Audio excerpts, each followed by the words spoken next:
This week on Full Circle Florida, nightmare on Wall Street. The stock market crashing, then surging, then crashing again. Is President Trump's trade war method or madness? Is there any kind of strategy behind the confusion? We'll get into it. Plus, my one-on-one interview with Florida House Speaker Daniel Perez. His differences with Governor DeSantis over tax cuts, why he says a sales tax cut is the best option, and what he had to say about President Trump's tariffs and the governor's current relationship with the state legislature.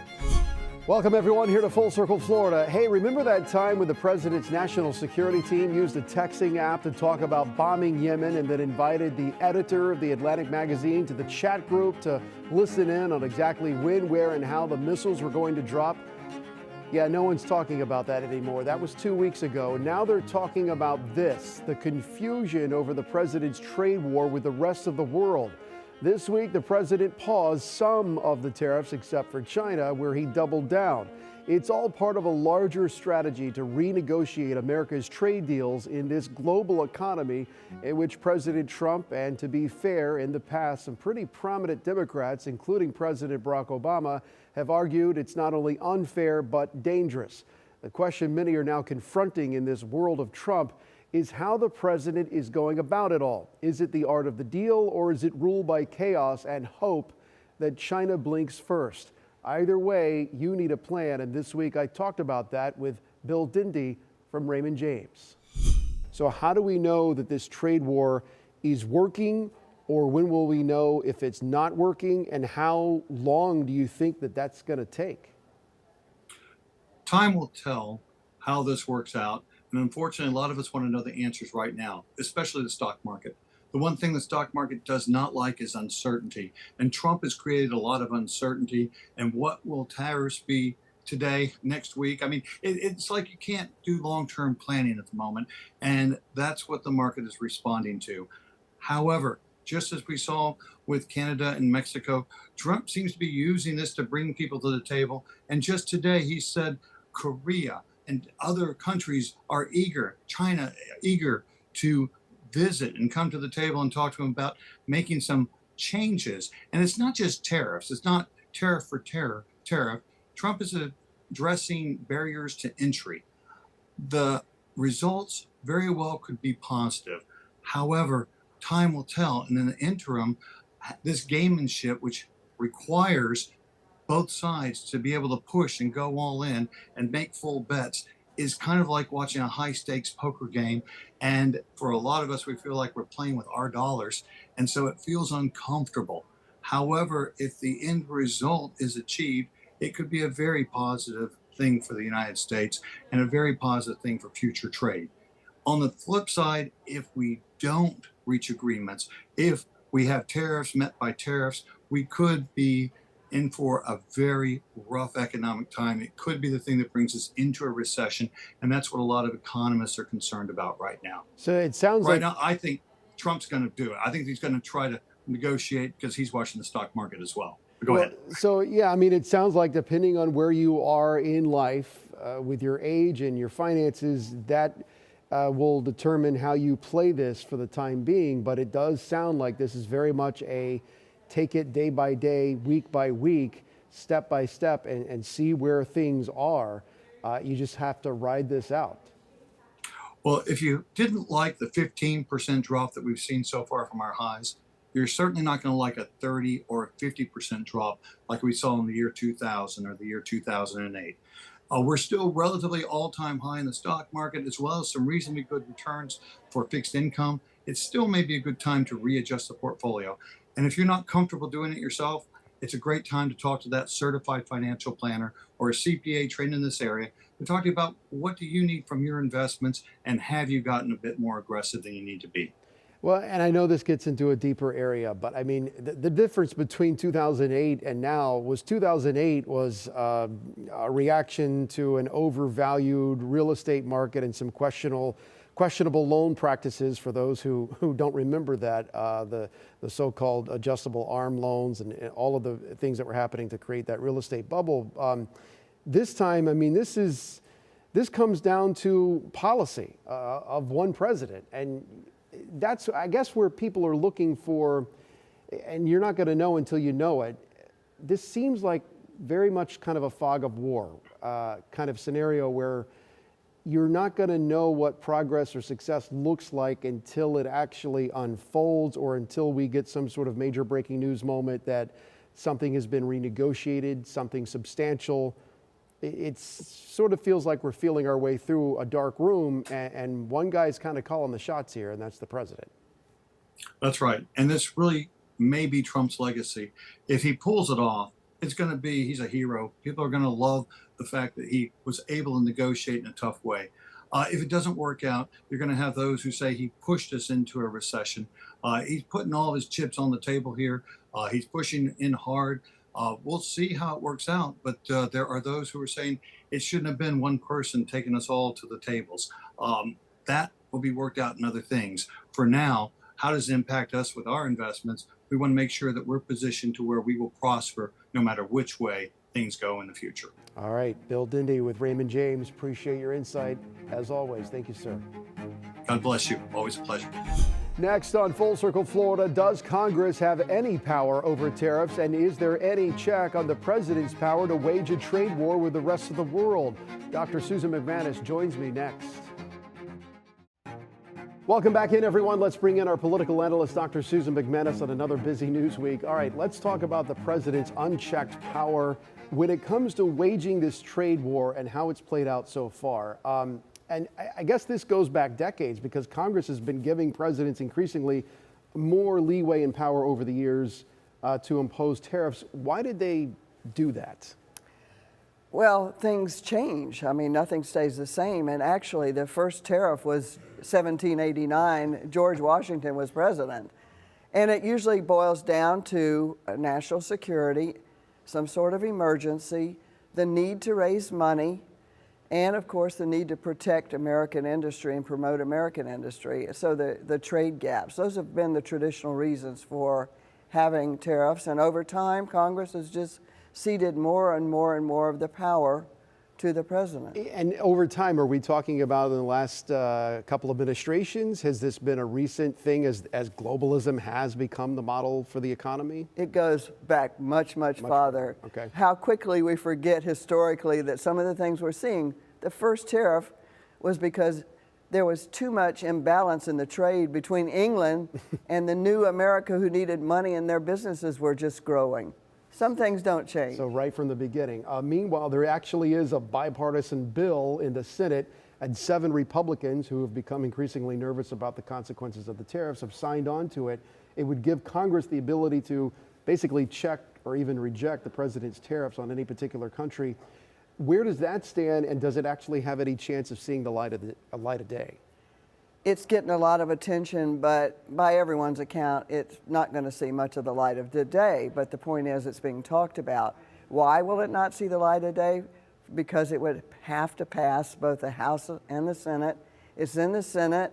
Maybe it goes through there. Probably may not even be introduced in the House. And even if it got to President Trump's desk, he's already said he's going to veto it, and it would take 67 senators to overturn it. So that's not going to happen. No. So if President Trump is in the driver's seat, at least until the midterms, it would seem as though until we get some kind of clarity on how this trade war is going to play out, the economy is essentially, up in the air when it comes to this. And while the ends may be justified, the means in which the president is doing this, businesses are worried about this. There was sort of, things were all over the place this week. There are a lot of Republican leaders who are skeptical about how the president is going about this. Well, absolutely. This is a major reform. And as we know, a major reform isn't something that's easy and it takes time. So the Trump people are counting on long-term versus short-term people understanding that. Meanwhile, voter confidence in the economy is dropping. And the concern among the Republicans, a lot of them are up for re-election next year, is there's a fear factor now that's working back home. There are small businesses, people on Social Security, people who are, making ends meet barely. And so the question becomes, do you want something that's totally predictable? Because that's not a good bargaining position with other countries. Or do you want something that's more volatile? which do you pick? And that's a dilemma we're in right now. You can see the pros and cons of each approach. It's an arm wrestling match for sure, and a lot of money hanging in the balance. Yes. All right, hang with me. We got more to talk about next on Full Circle Florida. My one-on-one interview with Florida House Speaker Daniel Perez, why he says a cut to Florida's sales tax is in your future, and what he had to say about the governor's plan and why he compared it to California. Welcome back to Full Circle Florida. If you've been reading between the lines in Tallahassee lately, it's not hard to tell that the legislature and the governor are at a fork in the road. And nowhere is that more evident than the arguments playing out in the headlines between House Speaker Daniel Perez and Governor Ron DeSantis. It's all over how to best give Floridians some kind of tax relief. The governor wants a major change to property taxes, but the speaker is pushing for a cut to sales taxes. And this week, I had a conversation with Speaker Perez about his plan and why he strongly disagrees with the governor. The taxes are one thing that we can Where do things control. stand with the tax debate between you and the governor? We've seen this play out in the headlines, but if you can give me some insight into where those differences are right now and where you see this going. Well, the House has proposed a budget which is lower than last year's budget. That hasn't happened since the recession. The House passed a budget with the largest tax cut in the history of the state of Florida. It's $5 billion worth of sales tax cuts, an amount that hasn't been passed in the entire country as far as a sales tax reduction is concerned. This is the first of its kind. We talk the talk of being fiscal conservatives. Now we're walking the walk. Our budget is lower than the governor's proposal. The governor has not opined on the sales tax, but he has said that he wants to essentially give $1,000 stimulus checks to every homestead property owner in the state of Florida, which would increase the budget. That is not a tax cut, let alone a property tax cut. Constitutionally, we are not able to do a property tax cut unless it goes on the ballot. So where we stand is in negotiations with the Senate to see where we land the plane on the budget. How realistic is it to cut property taxes versus sales taxes? And how would local governments who rely on that money, particularly with property taxes, to fund police departments and schools, how would they make up that money? I think that's been one of the biggest questions about the governor's plan, but I suppose there's also questions with cutting sales tax, because I know that some local governments rely on revenue for that as well. There is no question on the sales tax. There is no local government that is saying they're not going to have police or fire or a K through 12 budget because of the sales tax. The sales tax comes out of the general revenue. Those are recurring dollars that the state has that we are choosing not to spend on poor projects and instead are willing to give it back to the taxpayers. That is what the House has decided. We have decided that we're going to give the money back to the people, back to the working class. What the governor's proposal is not a property tax cut. It's an increase of $1,000 coming out of the state's budget that he's going to give in a check format to every single homestead property owner, which is about half of the population of people that own homes. That's not what is considered a tax cut. When people say you should do a property tax cut instead of a sales tax, this isn't an either or. This is a sales tax and then a property tax based on the outcome of a ballot. The people from Florida have to vote on the ballot where they want to abolish or decrease the property tax cut in exchange for whatever services it is that the local government will no longer be able to fund. That's a question for the voters. The governor has made it seem as this is an either or. No, you can do both. I'm all for doing both. I don't know what that property tax cut looks like on the ballot. I've never gotten a proposal from the governor on that. What the governor's insinuated is that he is going to take away property taxes from the people. That's not what's happening. He's trying to give out stimulus checks like Newsom does in California. I know your colleague over in the Senate, State Senator Blazin Goglia, has pitched this idea about increasing the homestead exemption to keep up with inflation and sort of have it recurring. Is that an idea that's being listened to? Could that also be put on the table this legislative session, or is it strictly sales taxes? Look, I'm always open for a conversation on any of the issues, even on the $1,000 stimulus check that the governor wants. I'm open to having the conversation, even if I don't think that that's technically considered a property tax cut. The increasing of the homestead exemption is something I've always supported. It's been on the ballot multiple times. I voted in favor of it. For whatever reason, the people have voted against that. But if you're asking me if I'm in favor of increasing the homestead exemption, I've always been in favor of increasing the homestead exemption. Meanwhile, as you know, it's been a busy week on the national level in the news and the Trump administration. And I'm just curious, how does the global trade standoff, war, whatever you want to call it, and the onset of tariffs now factor into Florida's economic future? Is that hanging over your head in Tallahassee in terms of the decisions and the planning you're having to do this year and perhaps even more into the future? It is not hanging over our head. I think it's too early to tell on what outcome the tariffs will have on the state budget. I think what we can acknowledge is that President Trump, who I am aligned with, is trying to help the working class. He's trying to protect the middle class of the United States, and so are we. And I think the tariffs are accomplishing the same goal that we are trying to accomplish with our sales tax cut. We hear people complain that, well, you're trying to make a tax cut that, may be breadcrumbs for some people. Well, for some people, those breadcrumbs are a lot, and we're thinking of those people as well when we are cutting our budget. And I think President Trump is trying to do the same. So although it may be too early to tell what the long-term effects of that may be, I'm in support of President Trump's agenda. How do you think he's handled it so far? There does seem to be a lot of confusion. You had the market that went up this week, then it went right back down. Some tariffs have been on, some tariffs have been off. It's kind of like a sort of very unpredictable right now. And a lot of people are saying that this is a self-inflicted crisis. What do you think Florida residents should be prepared for? What should we expect? I don't think it's a crisis. I think we're starting to see that the tariffs are bringing in $2 billion a day of new revenue, which we were never anticipating. And then at the same time, once you put the 90-day halt, you're seeing a bunch of countries come to the table wanting to negotiate. And that's where we have the best negotiator in the world, and he sits on 1600 Pennsylvania Ave, and it's President Trump. He is the best negotiator in the world. He happens to be our president. He happens to be a man that I support. And that's really what he did with the tariffs. And now you're seeing it in real life. You're seeing these countries come to the table and start to negotiate. They were not willing to negotiate prior to the tariffs being implemented, but now they are. And I think that's a huge success.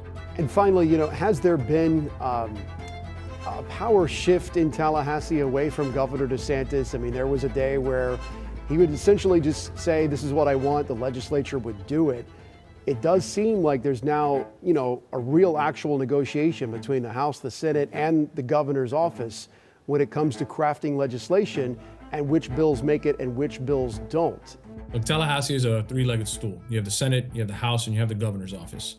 And for far too long, the only voice that mattered was the governor's voice.